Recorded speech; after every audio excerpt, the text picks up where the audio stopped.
નમસ્કાર દર્શક મિત્રો, ટીવી18 ન્યૂઝમાં આપનું સ્વાગત છે। ટીવી18 ન્યૂઝ ગુજરાતની પળે પળની ખબર ધરાવતી ગુજરાતી ન્યૂઝ ચેનલ છે।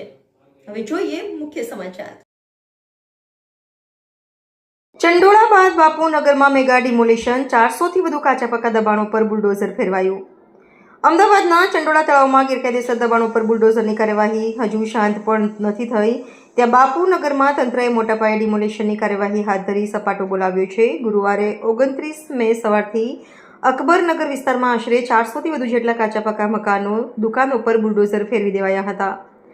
એએમસીએ પડકારી હતી નોટિસ। અમદાવાદ મ્યુનિસિપલ કોર્પોરેશન દ્વારા મળતી માહિતી અનુસાર આ વિસ્તારમાં રહેતા લોકોને પહેલાથી જ ગેરકાયદેસર બાંધકામને ખાલી કરવા ચેતવણી ઇસ્યુ કરી દેવામાં આવી હતી, જેમાં ઘણા લોકો તો એવા હતા કે જેમને વટવા વિસ્તારમાં સરકારી વસાહતોમાં મકાન ફાળવી દેવાયા હતા, છતાં તેમાંથી અનેક લોકો અહીં આવીને પાછા રહેવા લાગ્યાની જાણકારી મળી હતી।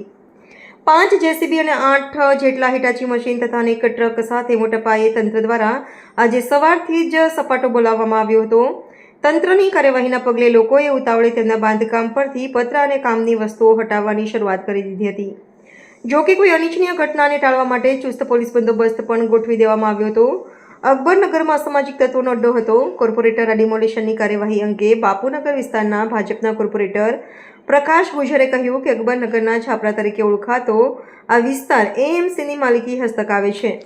વર્ષોથી અહીં દબાણ કરી લેવામાં આવ્યું હતું। અહીં સર્વે બાદ લોકોને સરકારી વસાહતોમાં મકાન આપ્યા બાદ ફરી આ લોકો અહીં આવીને છાપરા બાંધી રહેવા લાગ્યા હતા। થોડા સમય અગાઉ રખિયાલમાં પોલીસને તલવાર ચપ્પુ બતાવી ધમકાવનારા અસામાજિક તત્વો પણ અહીં જ રહેતા હતા। ટીવી18 ન્યૂઝ ગુજરાતી, અમદાવાદ।